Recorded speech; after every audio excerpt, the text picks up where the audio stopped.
ईशान्येश्वर मंदिराच्या निमित्ताने माझी आणि कॅप्टन खरात यांची ओळख झालेली होती.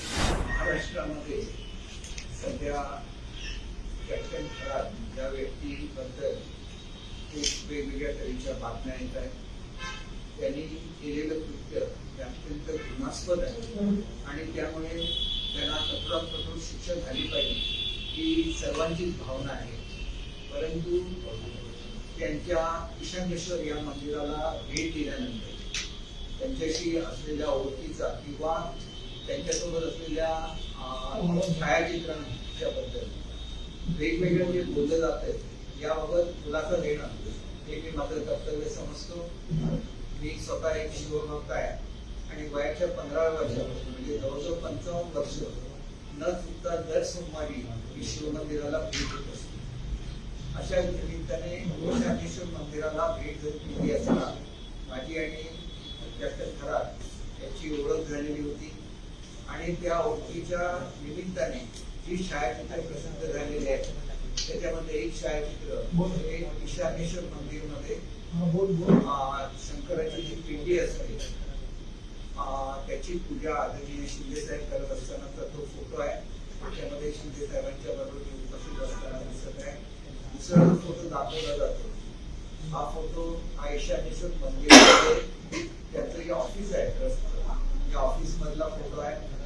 आणि तिसरा जो फोटो आहे तो सिन्नर येथे ही कोऑपरेटिव्ह संस्था आहे त्यांचा सुवर्ण महोत्सव आणि त्याला मला पाहुणे म्हणून बोलवण्यात आलं होतं आणि त्या कार्यक्रमाला श्री खरात हे सुद्धा उपस्थित होते. तर त्यांच्यासोबत एक फोटो आहे आणि त्या फोटोमध्ये रुपाली चाकणकर या ज्या महिला आयोगाच्या अध्यक्ष आहेत त्या त्याच्यामध्ये दिसत आहेत.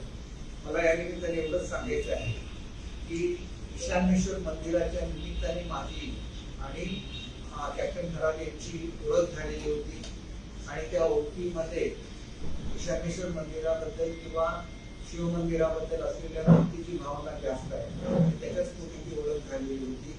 त्यांच्या कुठल्याही कृत्यासंदर्भात कुठलीही माहिती ही मला कधीही नव्हती. जोपर्यंत त्यांना अटक झाली तोपर्यंत माहिती नव्हती आणि त्याच्यामुळे त्या मंदिराचे ट्रस्ट म्हणून अनेक आमदार अनेक मंत्री त्यांना भेटलेले आहेत आणि अनेकांच्या सोबत त्यांचे फोटो प्रसिद्ध झालेले. परंतु ओळख असणं म्हणजे त्यांच्या कृत्यामध्ये सहभागी होणं असं बिलकुल नाही. कुठल्याही पोलीस स्टेशनला त्यांना पाठवण्यासाठी मी कधीही फोन केलेला नाही किंवा कुठल्याही महिलेची त्यांच्याशी मी ओळख करून दिलेली नाही आणि महिलांच्या संदर्भात एवढं घृणास्पद कृत्य त्यांनी कधी केलेलं असेल त्याची कोणतीही माहिती मला नाही आणि त्याच्यामुळे या प्रकरणाशी माझा संबंध जोडण्याचा प्रयत्न केला जातो.